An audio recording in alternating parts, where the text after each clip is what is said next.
حمدی صاحب، قرآن شریف میں اللہ تعالیٰ فرماتے ہیں، جس کا مفہوم ہے، اگر میں غلط نہیں ہوں، کہ اگر آپ اللہ تعالیٰ کی طرف بڑھتے ہیں یا آپ عبادت کرتے ہیں تو اللہ تعالیٰ آپ کو اپنے قریب کر لیتا ہے۔ غالباً سورہ عنکبوت کے اندر میں نے شاید پڑھا تھا۔ میرا سوال یہ ہے کہ بہت سارے لوگ ہیں، میں اپنی اگزامپل دوں تو قرآن کو ترجمے سے بھی پڑھ رہے ہیں اور عبادت بھی کر رہے ہیں، کئی سالوں سے کوشش کر رہے ہیں۔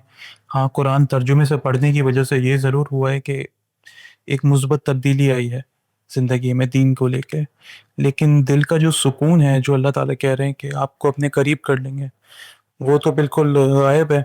میں دیکھتا ہوں کہ سکون صرف ان لوگوں کو حاصل ہے جو کہ سارٹ آف زیادہ غور و فکر نہیں کرتے، ایگنورنس میں رہتے ہیں، وہ خوش ہیں۔ تو کیا دین پہ سوچ و بچار کرنے کی وجہ سے یا عمل کرنے کی وجہ سے نتیجہ یہ نکلے گا کہ ساری زندگی ایک ذہنی کشمکش اور دل میں ایک امید و بیم کی کیفیت رہے گی کہ یار پتہ نہیں میرا کیا بنے گا، کیا ہوگا آخرت میں؟ شکریہ۔ یہی بات یہ ہے کہ علم جب آپ کسی چیز کا حاصل کرتے ہیں تو پھر آپ کا اطمینان بھی عقلی اطمینان ہوتا ہے، ایک غفلت کا اطمینان ہے۔ آپ نے یہ مقابل میں مثال دی ہے، یہ غفلت کے اطمینان کی مثال ہے۔ یعنی آدمی نے اگر اپنے آپ کو بھی فراموش کر دیا اور گرد و پیش کو بھی فراموش کر دیا تو پھر اطمینان ہی اطمینان ہے۔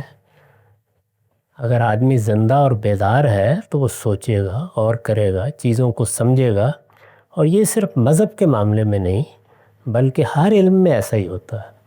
وہ لوگ جو سائنس میں تحقیق کرتے ہیں وہ بھی ایک طرح کا علمی اضطراب ہے جس سے گزر رہے ہوتے ہیں۔ اسی طرح دوسرے فنون کا معاملہ ہے، ان میں بھی آپ سیکھتے ہیں، پھر کوئی کمزوری سامنے آتی ہے، پھر کوئی نئی رائے سامنے آ جاتی ہے، تو اس کو آپ عدم اطمینان سے کیوں تعبیر کرتے ہیں؟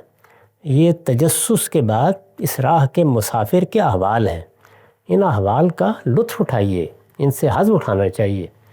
میرے جلیل القدر استاد یہ فرمایا کرتے تھے کہ جس وقت کوئی مشکل سامنے آ جاتی ہے، قرآن مجید کی تفسیر کے دوران میں جب گاؤں میں مقیم تھے تو بارہ کہتے تھے جب مشکل کوئی سامنے آ جاتی ہے تو میں اللہ کا شکر ادا کر کے قلم رکھ کے اٹھ جاتا ہوں کہ اب کوئی بڑی حقیقت منکشف ہوگی۔